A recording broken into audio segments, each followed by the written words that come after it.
What up, guys? Welcome to the channel. I'm back with another video, man. And today I want to talk about whether or not truck drivers should be living below their means. I want to play this video clip by a guy named Mitt215. Shout out to Mitt. I've been following him for a few years on Instagram, and recently I've been following him on YouTube as well. And I started following him back when I was doing wholesaling.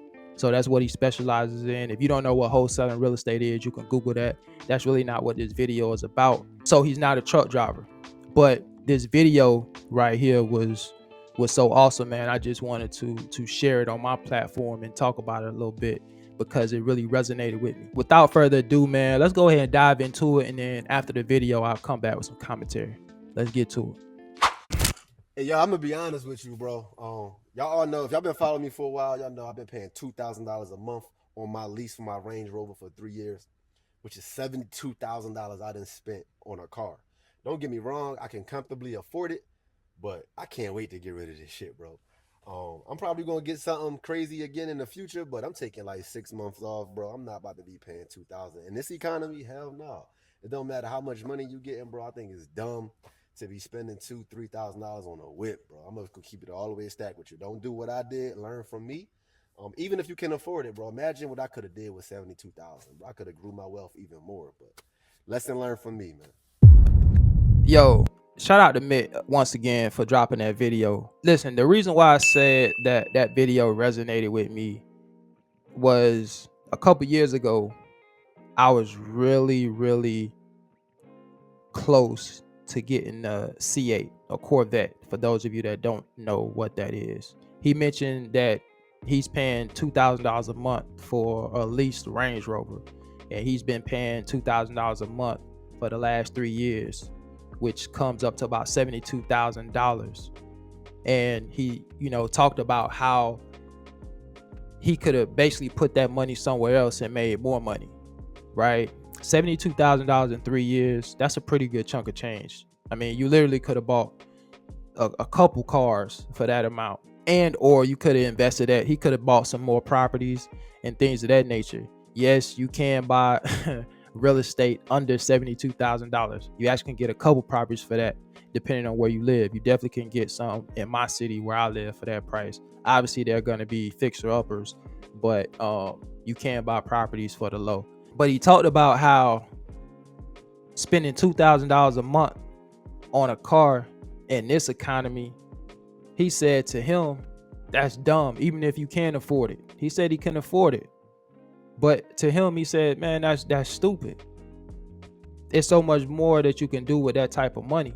A lot of us find ourselves in these type of situations to where we're overextending ourselves. Now, I'm not talking about his particular situation, but I want to bring it back to truck drivers, right?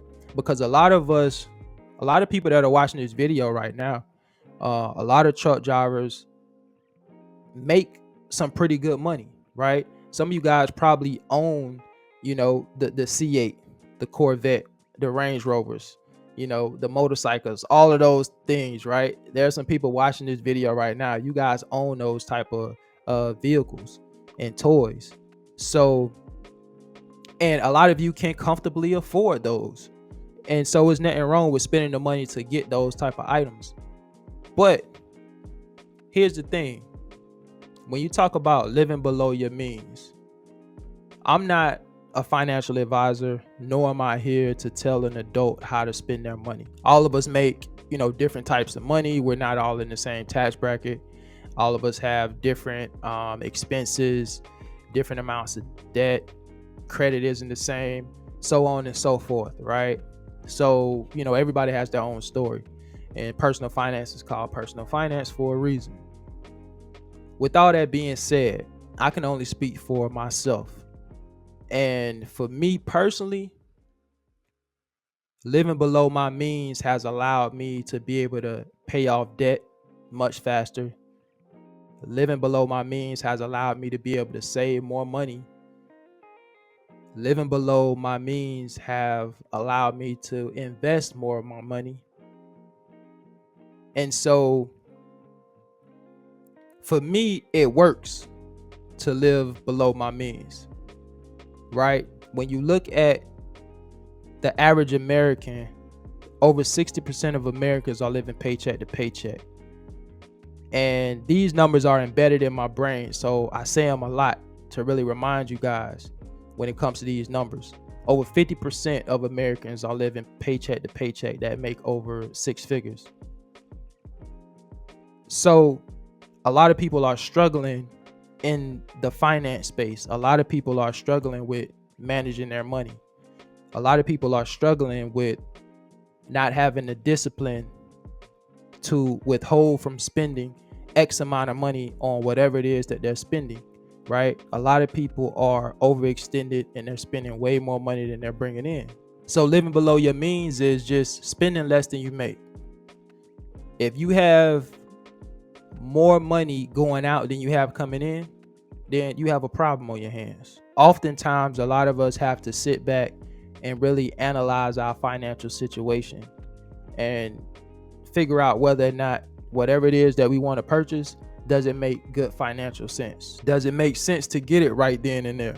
There could be somebody right now getting ready to make a purchase or thinking about purchasing an item that they know deep down inside maybe they can't really afford it, or if you can afford it, it's going to stretch you so thin to where you have to rely on getting X amount of hours of overtime, or you have to work an extra day a week, or whatever the case may be. And if you're budgeting your money based on a certain amount of overtime that you're getting, I don't think that's smart. Because what happens if you don't get that amount of overtime? What happens if your days get cut? What happens if something happens to the economy and your job gets impacted by that in a negative way, and now the company has to cut back? Now you're not getting as many hours. Now maybe you lost, 1 day a week. So those are the type of things that we don't really factor in. Now look, I'm sure there are some people watching this video right now who can comfortably afford the things that they have, and that's great. I'm not talking to you, but for the people out there who may have certain financial goals and you want to reach them at a certain point, you have to be disciplined with your money. You have to budget. You have to practice delayed gratification and hold off with buying that thing right now at this very moment. Now, when I say that, I know people think like, you know what? Life isn't promised. Something could happen to me tomorrow.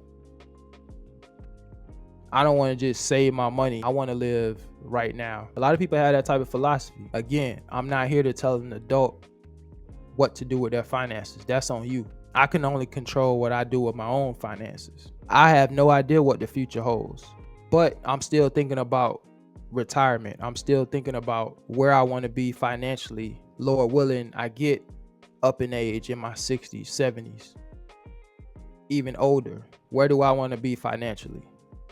I know I don't want to continue working for somebody for the rest of my life. So there are certain things that I have to do now to ensure that I'm in a good financial place in the next 20, 30, Lord willing, 40 plus years from now. I don't know, man. You guys let me know what you think. Should truck drivers be living below their means? Let me know in the comments. Again, everybody's financial situation is different. There are some people right now watching this video who has a really good handle on their finances. They don't have a lot of debt. Maybe their house is already paid off. And they're just in good financial shape. Again, when it comes to giving financial advice, you can't just give one piece of advice for everybody because everybody's in a different financial situation. So everybody has to sit down and figure out, what their expenses are. How much money are they bringing in and how much money do they have going out? And then you go from there. If you're somebody living paycheck to paycheck, you got to ask yourself, okay, how do we get out of this hole? Does that mean we need to pick up another job? Does that mean we need to acquire a new skill that's going to help us get paid more money? Listen, this video is just a reminder to get you to think about your finances and think about, where you want to be financially. not just today, but where you want to be in the future. What type of financial goals do you have? Do you want to start investing? Do you want to increase your savings? Do you want to pay off debt? Like, all of these things you have to really think about. I don't know, man. You guys let me know. Should truck drivers be living below their means? Drop it in the comments. Look, until the next video, I'll catch you guys on the next one, man. Y'all take care. Peace.